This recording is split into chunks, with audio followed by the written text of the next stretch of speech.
में खबरन जो सिलसिलो जारी है। तव्हांखे खिपरे में ख़बर ॾींदा तो कुछ ॾींहं अॻु सانगهڙ पुलिस पारां ॼुड़तू मुक़ाबलो ॼाणाए बेदर्दी सां क़तल कयल कपरो वासी पौरियत अली हैदर रुंजो जे न हक़ खून सां इंसाफ़ लाइ ॿीहर अण ऐलानियल मुदे ताईं अलामती भूख हड़ताली कैंप क़ाइमु कयो वियो आहे। वधीक तफ़सील लाइ असां राब्तो कयो हरेश के बी से। जी हरेश, कहिड़ा तफ़सीलात आहिनि हिन हवाले सां आगाह कजो। हिन वक़्तु मौजूदु आहियां खिपरो में। अॼु हिते टाउन कमेटी जे साम्हूं कुझु ॾींहं अॻु पुलिस पारां ॼड़तू मुक़ाबलो ॼाणाए खिपरो जो वासी अली हैदर रुंजो खे क़तल कयो वियो। उन जे लाइ उनखे इंसाफ़ ॾियण जे लाइ खिपरो में अॼु ॿीहर भुख हड़ताल जी कैंप लॻाई हुई। अचो हिते जेके सियासी समाजी अॻाण उन्हनि सां पुछूं था त उन्हनि जो छा चवणु। टाउन कमेटी खिपरो जी अॻियां भुख हड़ताली कैंप लॻाई आहे। इहो असां जदोजहद कमेटी शहीद अली हैदर रुंजो जे प्लेटफॉर्म ते लॻाई आहे।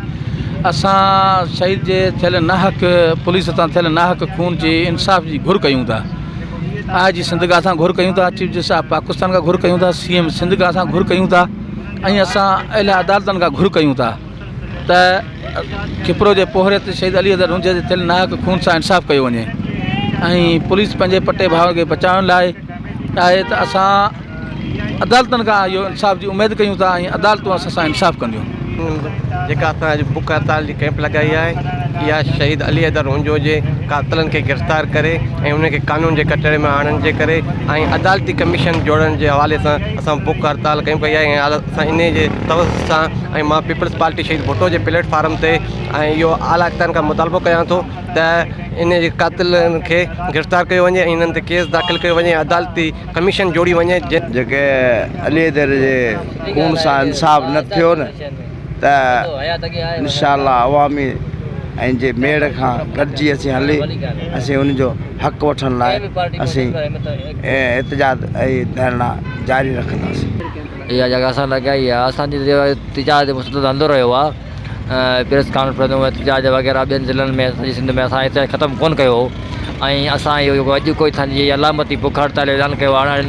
ऐलान आहे असांजो जेसीं ताईं जारी रहंदो इंशाअल्लाह ताला। एहतजाज जे भुख हड़तालूं ऐं उन खां पोइ अञा असांजो एहतजाज जो दायरो वधंदो वेंदो। अॼु 25 ॾींहं थी विया आहिनि सانगهڙ पुलिस तरफ़ां बेदर्दी सां कूड़ो मुक़ाबलो ॼाणाए क़तल कयल शहीद अली हैदर रुंजो ऐं सूमर महर सो उनजो अञा ताईं इंसाफ़ न आहे थियो। पुलिस कमेटी DIG मीरपुर ख़ास जी सरबराही में ठही उनखे अॼु तक़रीबन 15-20 ॾींहं थी विया आहिनि जंहिंखे 4 जून ते जेका रिपोर्ट पेश करणी पर उहा अञा ताईं न करे सघी आहे। असीं अॼु वरी ॿीहर हिकिड़ो दफ़ो पहिरीं बि असां हिते भुख हड़ताली कैंप लॻाई। असीं ॿीहर असां हिते कैंप लॻाई आहे जेका अणॼातल मुदे ताईं हलंदी रहंदी। सिंध में ख़ासि करे पुलिस जेका हुक्मराननि जी कमदार बणियल आहे उन जेके बेगुनाह क़तल करण जो सिलसिलो जेको शुरू कयो आहे। पोइ जिथे बि क़तल थिए थो, नसीर चांडियो क़तल थिए थो उनजी बि असां मज़मत कयूं था।